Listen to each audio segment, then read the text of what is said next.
The World Economic Forum announced this goal that you'll own nothing years ago. But how do the world elite expect Americans ever to give up everything? We are the land of the free, land of spacious skies, purple mountains' majesties, from sea to shining sea. But we are also the land of land ownership.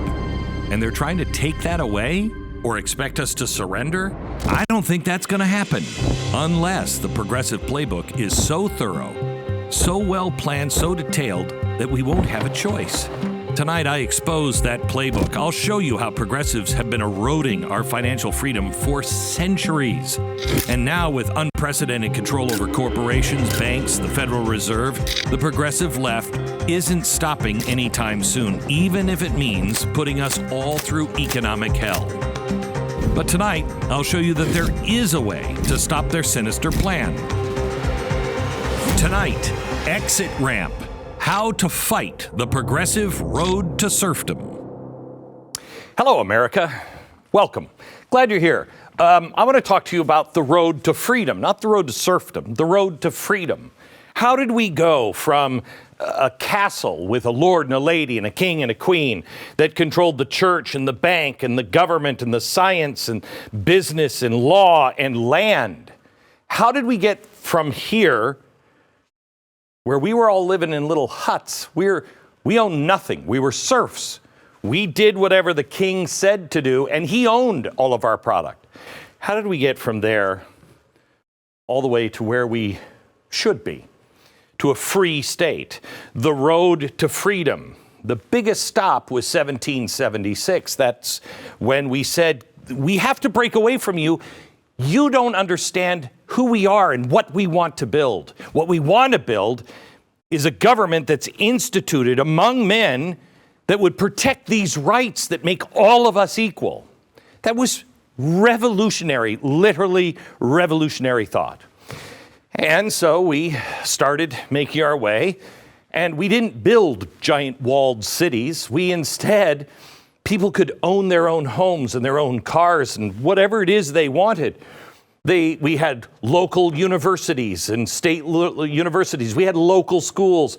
We had corporations and industry all in our towns, a church. The inventors were not working at Dow Chemical. They were usually working in their garage late at night, trying to figure out, how can I break this code?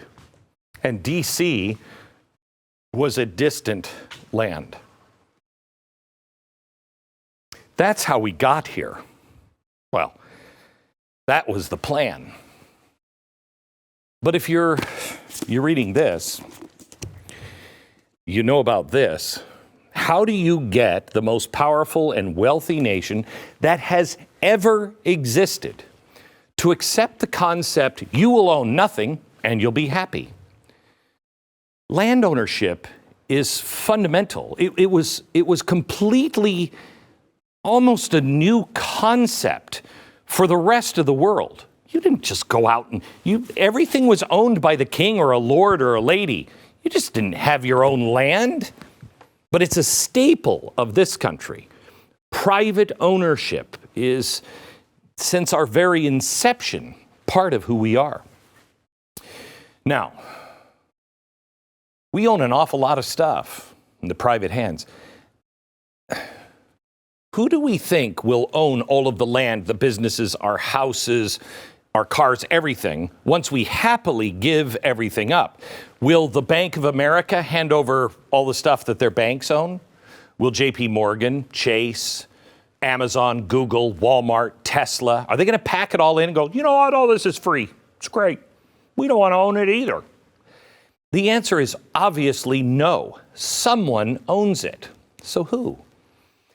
Well, they won't surrender, I'll tell you that. And they're not going to stand alone. They are going to be partners, stakeholders with the governments of the world. That's what this book is really all about. This is about serfdom. You see, we've been on this road for a very long time, and we all thought we were headed that way, but at some point, we started going back this way. And the road to freedom is also the road to serfdom. It is.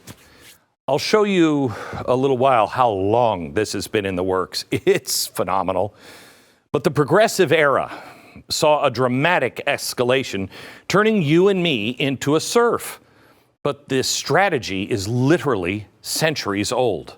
Public-private partnerships are the mechanisms to get you to live here.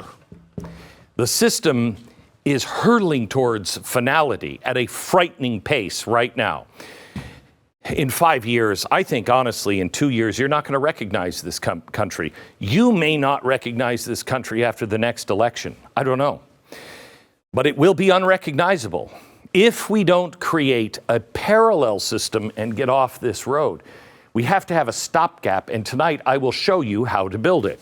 But before I show you what we need and how to build what we need, we first have to recognize what they're doing. We have to admit there's a problem, and we have to get it from their playbook. So how do you get these people to get rid of all their stuffs and live under a king? How do you get a country built on private business and ownership, owning nothing and happy about it? Well, if you look at the castle, all of these things are here. But one thing you have to lock down the banks and the money supply. Once you lock in the banks, well, once the banks are under government control, or the government is under banking control, you have the illusion of private ownership, but really all of the decisions are out of the serfs' hands. This whole thing is really a giant con. The true power brokers in this system become the owners of the banks and their partners in Washington, D.C. It is they that assume full control, and it is us, you and me, that fill their coffers with profits.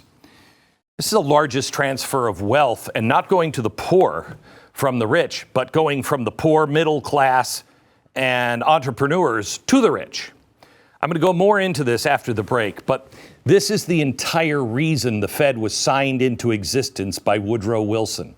When you get to the last third of this show, I think I'm going to blow your mind how long this has been going on. The Fed is just the first and probably biggest example of public-private partnerships between the government and private banks. But insane strides have been developing lately. First, there was 2008 and the Wall Street crash. What did we do? The government bailed out the banks, not you. That brought them close together. Symbiosis, you scratch my back, I'll scratch yours. And about a year ago, I showed you that a United States bank brought the framework for all the other banks to help the government enforce ESG standards to America. It was the Amalgamated Bank, which is, surprise, surprise, union-owned. SCIU and all the rest of them. They were the people that kicked all this off. Remember this, unions. Unions and banks play a big role in this. I'm going to show you the model this is based on. It's going to blow your mind. There is deep history here. And people like you and me lose if we let ourselves be ruled under this system and we don't recognize what they're really doing. Next, you take the banks, then you have to lock down the businesses and the corporations. The small ones can go. The big industry leaders have to be brought up to the partnership. You have to form, some sort of a guild. Wow, I didn't say guild, did I? Or did I? Unions. You got to get the unions because the unions play a huge role. Get this. Private credit card companies have just approved, in line with the Biden administration, a plan to track sales of guns and ammo. Well, let's just cut out all the spin here. This is a backdoor gun registry. It is a way to help make guns illegal, plain and simple. You just stop getting credit for being able to buy a gun. I want to show you a letter written by Senator Warren and several other Democrats urging credit card companies to adopt this plan. Well, did Senator Warren come up with this? I mean, it's a great idea. It sounds like something she would come up with. The answer is no. Check this out. Quote, This is part of a plan pushed by congressional Democrats after Amalgamated Bank of New York, a progressive bank often involves itself in social issues, made repeated attempts to push for the new code. Wow. That's the union-owned bank that brought ESG enforcement to the banks like Bank of America. The plan is that they basically set the standard today at all major U.S. banks.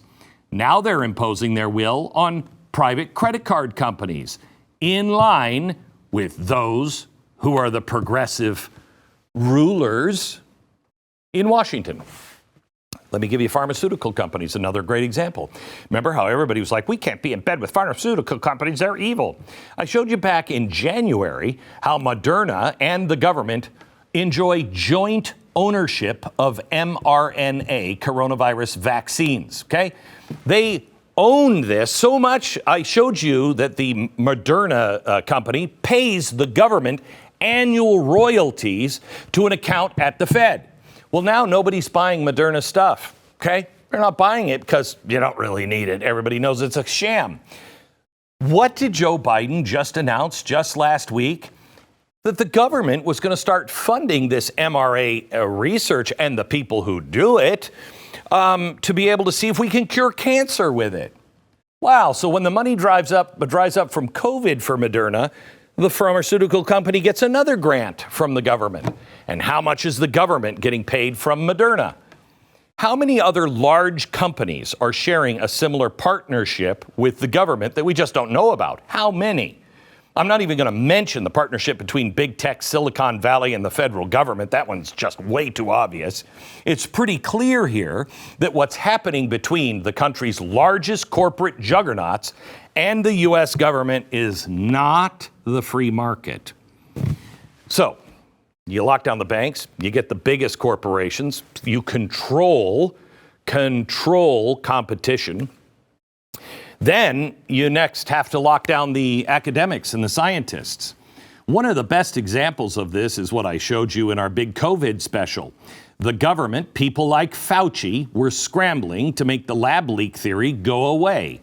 So Fauci held a conference call with some of the most influential scientists he could muster. 2 days later, this letter was sent from the Office of Science and Technology. The government was directing everyone, forget the lab leak. Lab leak? What are you talking about? Just move blindly to the approved narrative of natural origin. From that point on, every scientist, even those who disagreed, every academic that pushed back was ridiculed and ostracized until they all said, okay, I'm going to disagree, but I'm never going to say that out loud. So the scientists lock them down. Look at the climate cult. And the universities. Yeah, we know how. Those are just propaganda machines, progressive propaganda machines, our universities. They've been on lock for a very long time. Well, this is what you need. In the end, everything is centrally controlled. The elites and the government retain all of the power and the authority. That is the ultimate goal. That's why, soon, what I'm telling you right now will not be allowed to be said. If I'm right, I won't be able to say this. I hope and pray to God I'm not right. But their ultimate goal, along the way, they slowly and methodically bleed you and me of everything we own. It will be demand destruction. Have you heard that from the Federal Reserve? We're looking for demand destruction of everything. Remember when Biden said, all those taxes, the new taxes, they're not going to hit the lower and middle classes? Really? Really? Last year, Americans spent more on taxes than food, healthcare, education, and clothing combined. They're leaving you with very little money, and then through inflation, they're taking what's left of that money and pricing you out of goods that you depend on. You'll have to sell your house and you probably have to rent. Oh, well, you'll have to rent this and rent that until you don't own anything. Let me show you the latest consumer price index. Inflation is up across the board with the exception of gas and energy. Why is that? Why isn't gas going up? Well, it's two things. This chart will show you it's not the currency of Venezuela. This is the strategic oil reserve. You know, in case of a time of war, Biden has gutted it. In other words, what you're seeing at the price was supposed to be saved in case we went to war. It's artificial. And on top of that, people just can't pay for gas anymore. We're not taking trips because prices are still too dang high. Demand destruction. Whenever you hear some politician or the Fed say they're looking for demand destruction, take the word demand and put your name, your business, your bank account instead of demand. So it's Glenn Beck and family's destruction. That's what they're looking for, because that will slow down the economy and inflation will go down. This is happening all across the economic spectrum. Well, the Inflation Reduction Act, I mean, it's great, right? The public-private partnerships are solidifying while we are being priced out of ownership. It is serfdom. But before I show you the inspiration, what I believe all of this was modeled from, and they've been telling us for 100 years, we were just too blind to see it. You first need to understand their biggest pressure point, the granddaddy of them all, the United States Federal Reserve, which is not owned by you, but you soon will be owned by them. I'll show you what the Fed is really all about next.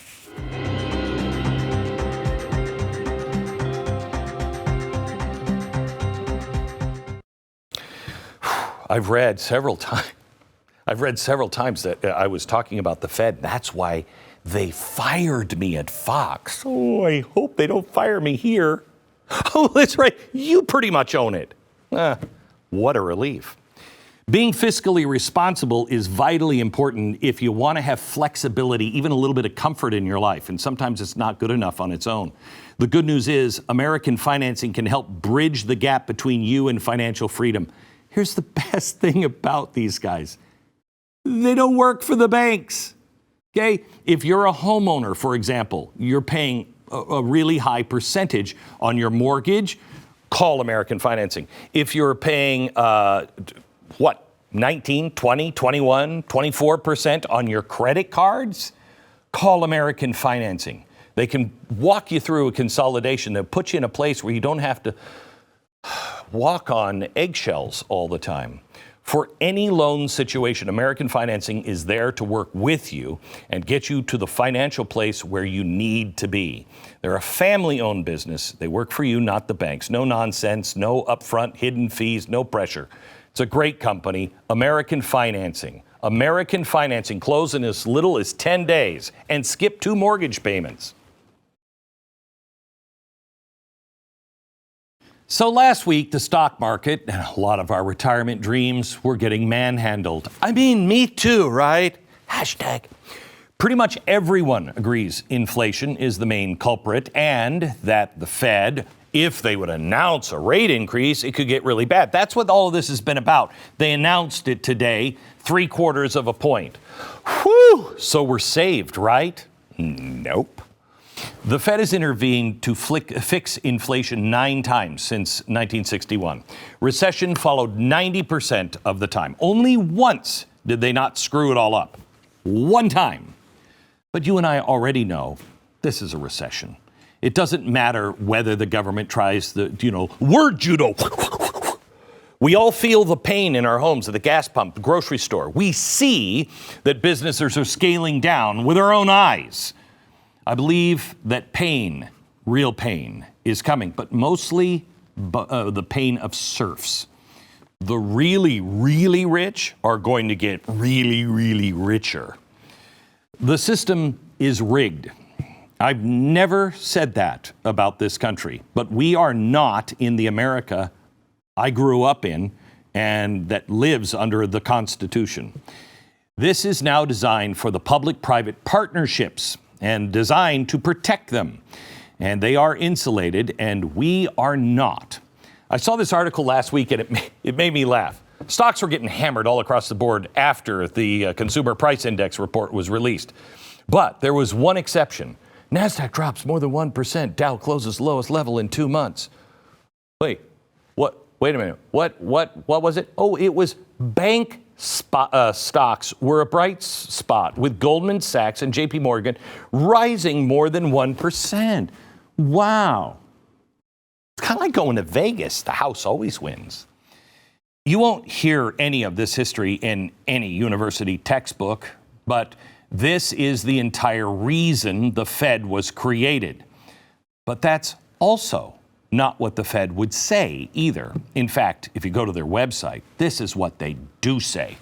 What do? We conduct monetary policy. Well, that's working out really well, right?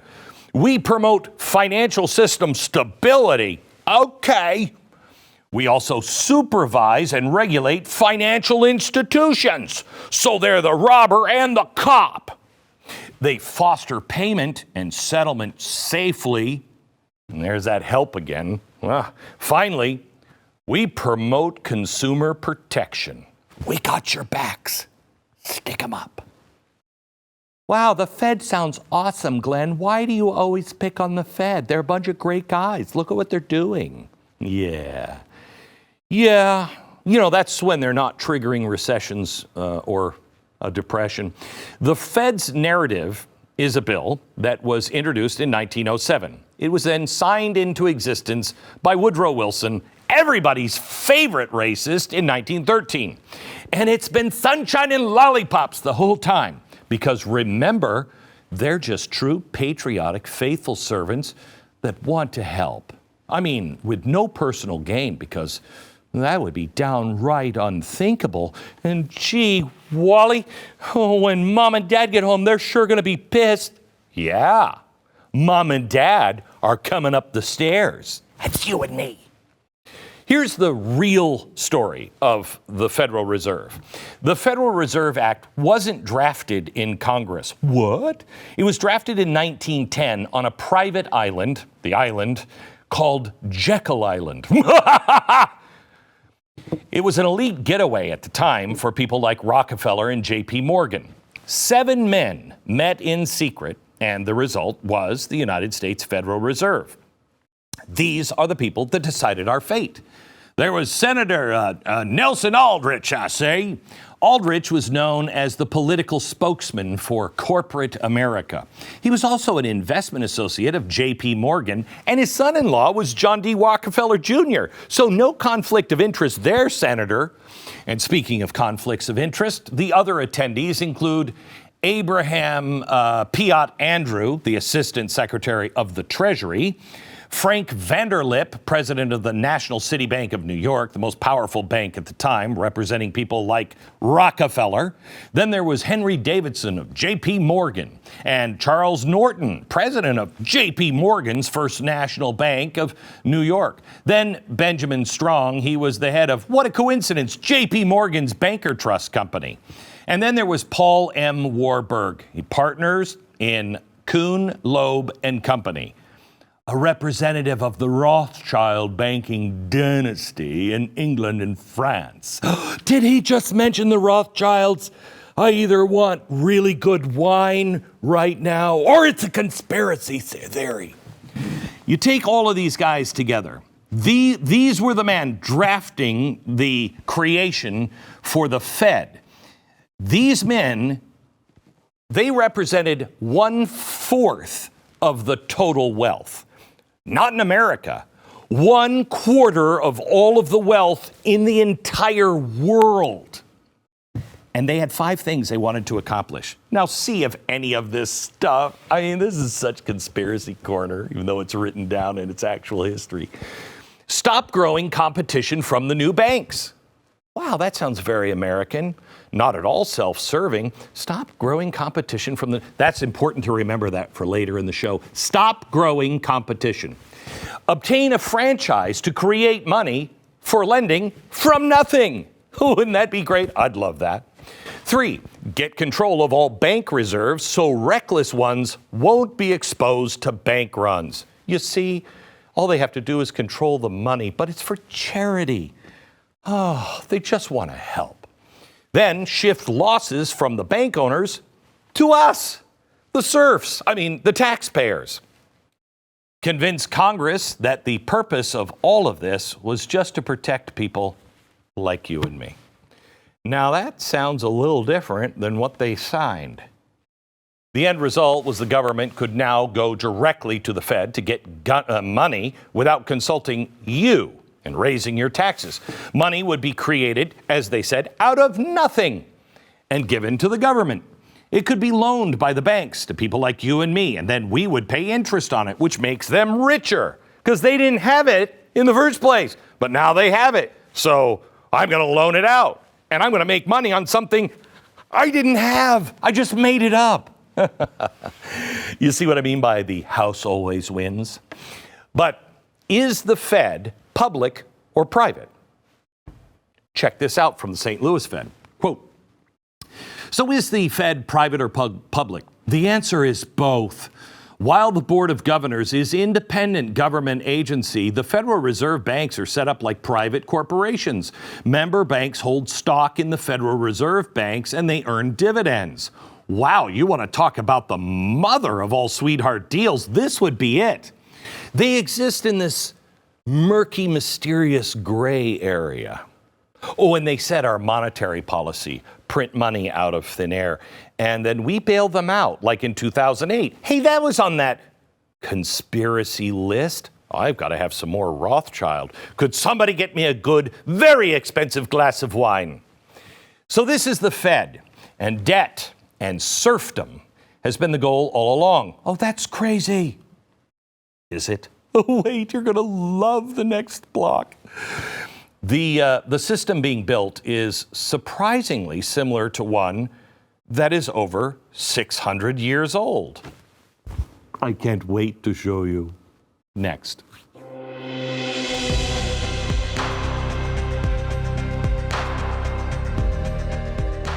Okay. There's so much stuff that we all have to worry about every day. Every day. It's my son's 18th birthday. 18! It's off my dime. Good. See ya. Beat it, kid. Anyway, so many things we all have to worry about. Home title theft is a real growing crime. What? There's something else? Look, here's what you need to do. I want you to go to HometitleLock.com right now. They have a special free offer for you. You just enter your address for your free, no obligation home title scan and see if somebody is camping out on your home's title. Yeah. Bet you it's somebody from Russia or Portland. The title to your home is the only document that proves you own it. So while you own it, go to HometitleLock.com right now. Make sure you use the promo code radio and save. No obligation, free home title scan, $100 value, HometitleLock.com. The code is radio. So it was my wife's 50th birthday a couple of weeks ago, and I took her to a place neither of us had ever been, Florence. Oh my gosh, I'm glad we went there. My wife had a good time until I discovered something, and then I'm up at night reading all night. Let me take you back to 1427, to about 1500. America is going to be discovered in a few years, and the New World is going to pop up. Well, there was a new world being established in Florence. I want to give you a little history right here. So they used to have guilds. We would call them unions. But there were 7 guilds starting around 1427. I couldn't think of the other 2. And I'm not sure all these are right. I know the wool workers is right. But butchers and banks, silversmiths, masons. And these unions, these guilds, controlled every aspect of the life of the worker. They had secular corporate power, control over every economic aspect of life, and it was with the force of law.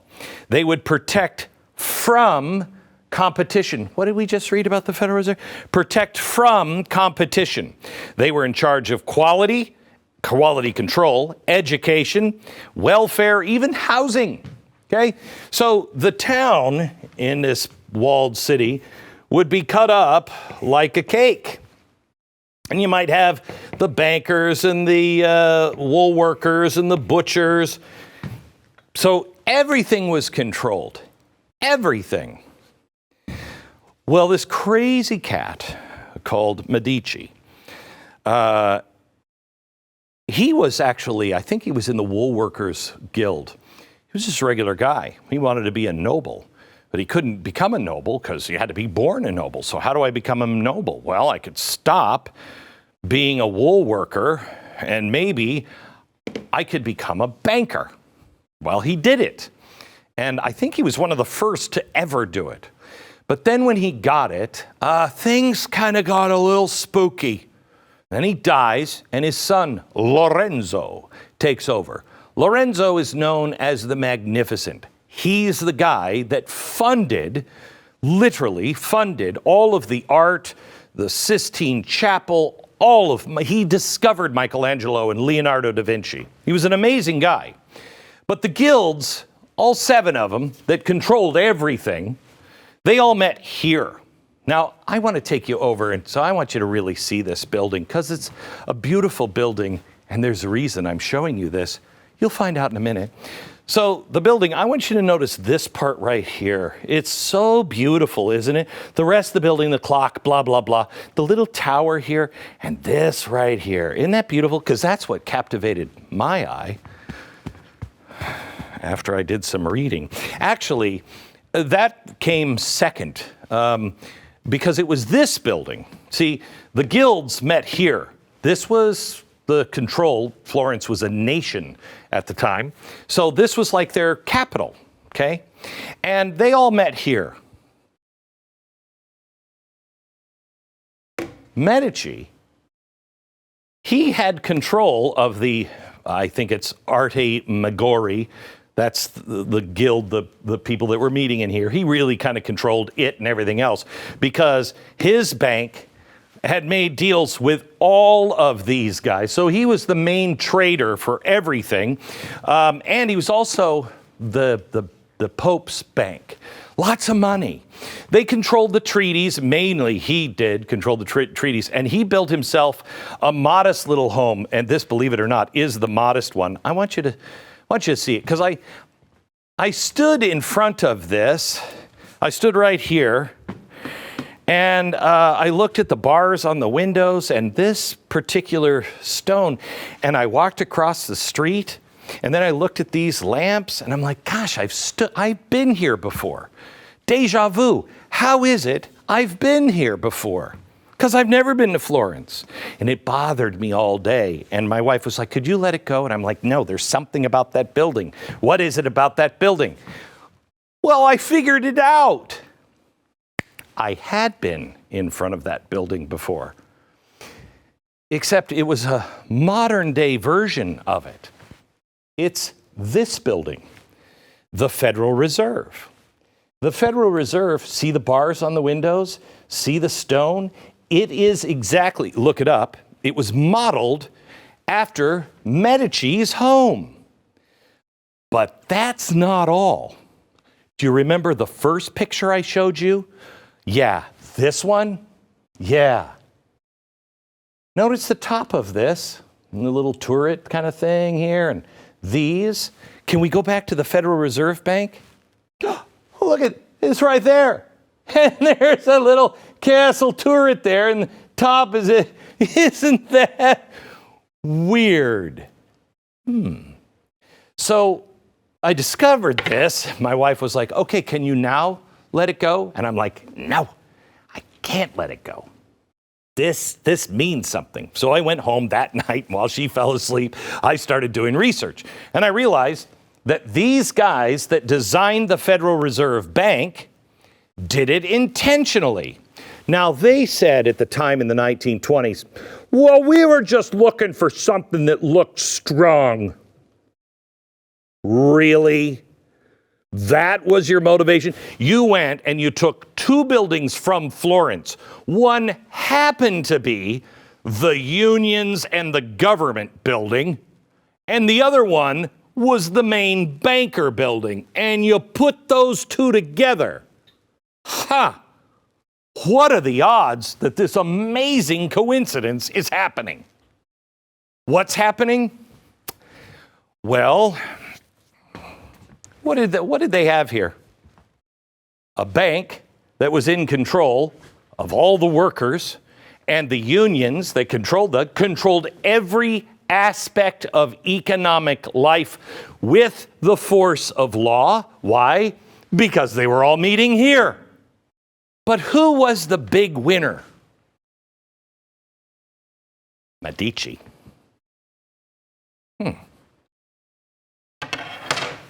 I want to come back to that chalkboard we had at the very beginning, because now that I understand this, there might be something else to learn.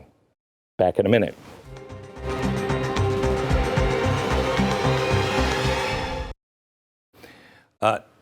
Let me tell you about relief factor. If you're one of the millions of Americans who suffer every day from pain, listen up, there is hope. It comes in the form of relief factor. Every day I read testimonials, at least one a day, sometimes 3 a day, from people who have tried relief factor and gotten their life back. I know it can happen, and there's about a 70% shot that it happens to you. I should say it this way, legally, so I don't end up in some sort of advertising jail. 70% of the people who try it go on to order more month after month. So try it. Relief factor. If it's not working for you in 3 weeks, probably not going to work for you. That's why they have the 3-week quick start. So try it now. $19.95. A drug-free, natural way to get your life back. It's relieffactor.com. That's relieffactor.com. I'm going to briefly just go over this again. 7 guilds, they're unions, they're whatever people need. They control everything. You can't just start your own business. You're like, I can make better socks than that. You can't do it, because the guild watches over the quality and the education. Have you been trained by the guild? No, you've got to be trained by the guild. You can't just open up a sock store, okay? Does any of this sound familiar? You need a license to do that. Okay, so they took and controlled, these unions controlled every aspect. And by the way, these are good, hardworking unions. They control every aspect of the economic life with the force of law. They met in this building where they decided everything, but really the one that controlled it was one really rich dude that had a very powerful bank. He lived in this building, and the Federal Reserve is modeled after these 2 buildings. Got it? Okay. So let's see if they're doing this at all. I mean, if you want to go back to the road to serfdom, where you will live in a little hut, you got to take this apart. So what have they done? Well, they've moved the university. They've moved the schools behind the Tower of the King.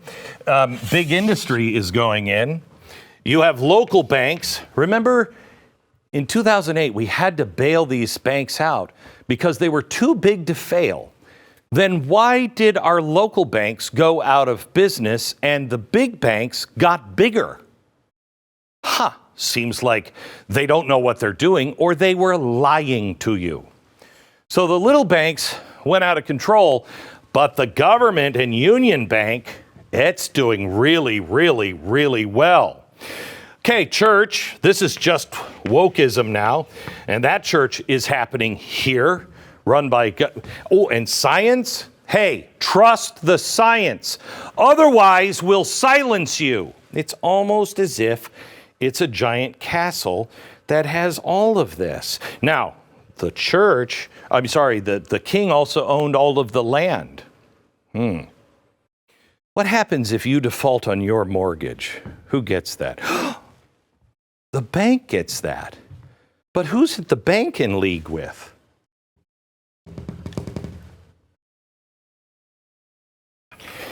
This is how you will have nothing, and you will like it. You won't have a choice, you will like it. Because he'll provide everything for you. The government and private partnership with banks and science and business and law and land. And it's going to be so great. It'll be utopia for the people in here. Not necessarily for the people out here. Now, I know I bring you this, and it's discouraging. You hear about this stuff. We are talking now about institutionalized serfdom, and it has been at play here in the United States since at least the early 1900s. We have the Fed against us, big banks, credit card companies, big corporations, schools. It's overwhelming. It is David and Goliath. Wait a minute. What is the symbol of Florence? The David. He fought a little battle. To break out of our chains of serfdom, we need to start right now. We have to work together to get the word out. There is now a full-on effort by state and national members of Congress to fight back. There are people fighting for us, but as you see, they have most of the stuff behind a wall right now. But there are things that we can do to insulate from the coming storm. It's called a parallel economy. And I know you're like, is that like a parallel universe? Nah. What would it look like? Well, remember, our current economic system is rapidly appearing to emulate the bank from the guild system in Florence.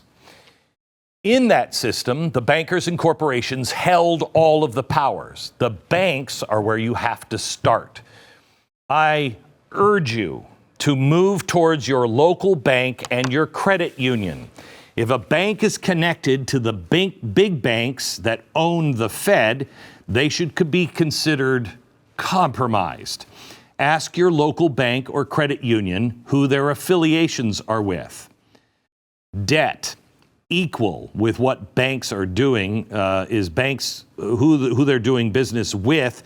We also have to make sure we're with banks that don't have huge amounts of debt. And we have to pay down our debt as much as we can. Nearly half of all Americans are currently going under because of debt. Now, who owns that debt? Is it Visa? Is it MasterCard? Is it Bank of America? Wells Fargo? Both of those banks are proud owners of the United States Federal Reserve. And the credit card companies are weaponizing against you. Right now, they're tracking gun sales. What else are they tracking? What else would they track? Could they stop your credit card from working? Let's say if you wanted to drive your truck across the country and go protest in front of the Capitol. Could they do that? Oh, they just did in Canada. Get out of debt. And if you can't, try and transfer some of that debt to a local bank. They're trying to use the financial system. It was built for this reason, to bring you back to serfdom. It is time to cut from it and go around locally. We also need to be using cash a lot more than compromised credit cards. Tracking purchases is just one of the tools at their disposal. I handed somebody some cash at a gas station the other day, and they looked at me like I was, I don't know, from Mars. They were like, I don't know what to do with. Even debit cards lead a financial trail. I got nothing to hide. No, neither do I. But I don't want to give them any more power. How about you? Now, I'd like to say crypto is the answer here, but the White House just announced more interest in further regulating crypto and progress towards creating a digital dollar. Of course, because they're collapsing the paper dollar. When this happens, financial privacy will be all but gone. Until that happens, prepaid credit cards that you can pick up in places like Walmart or Target could provide a little more privacy for purchases. Not that you're purchasing if you're purchasing, what am I even saying this for? Like, hey, I'd like a big bag of fentanyl, please. You take Amex. This is just a temporary Band-Aid, but we've got a lot of work to figure this one out. Investing is our Achilles heel. We're all invested in a 401k or retirement or something. Most people are. It used to be about making money, planning for retirement, passing wealth on to our children. but you're not going to be passing any wealth to the children because it's just not true of the current system. I told you about firms like BlackRock that are driving a political agenda, not to make you money for you and for me, but to filter wealth and power back to those that would make us serfs. We never really had to question these large asset managers that manage our portfolios and retirement funds, but we do now. They are worse than BlackRock. Look it up. This is the new reality. Remember, you and I cannot be allowed to accumulate wealth, property, or power because we're going to be so happy when we give it all away. These perks are amassed with public-private partnerships between the banks, corporations, and the government. They hold the money, they hold the power, they own things, you won't. These asset managers are now part of the progressive system, and we need to get out of it. Look for firms like Vivek Ramaswamy's Strive. Investing outside the realms of political agendas used to be the norm, but now it's the parallel economy. Ownership. At the very top of the ownership list is land. Look to own land, but no, it's going to be a struggle to keep it. There's a reason why BlackRock and others are buying up large tracts of housing. Big banks, asset managers, corporate conglomerates will all look to be your new mega landlord. You'll own nothing, and they will be all too happy to collect the rent check. Locally owned businesses are vital, maybe pivotal in the parallel economy. Get away from the Amazons and the dominance of giant corporations when you can. Locally owned small businesses will allow a parallel economy to cover some retail, and local owned farmers and ranchers will cover food. Farms, farming markets. If you don't have a farmer's market in your town, start one. Ranchers, real butchers that can sidestep the food conglomerates and big meat processors. There's a reason why Bill Gates is the largest independent farm owner in the country. Control the food supply and you control the people. Finally, local politics and engagement. Let's start with the media on this one. Stop watching the mainstream media. They are lying to you. Now, if you don't believe me, check them out. But make sure your friends are not just clued into this, okay? And vote, vote, vote, because they're building a wall around themselves, not around you. We'll see you on the radio tomorrow morning from Dallas. Good night, America.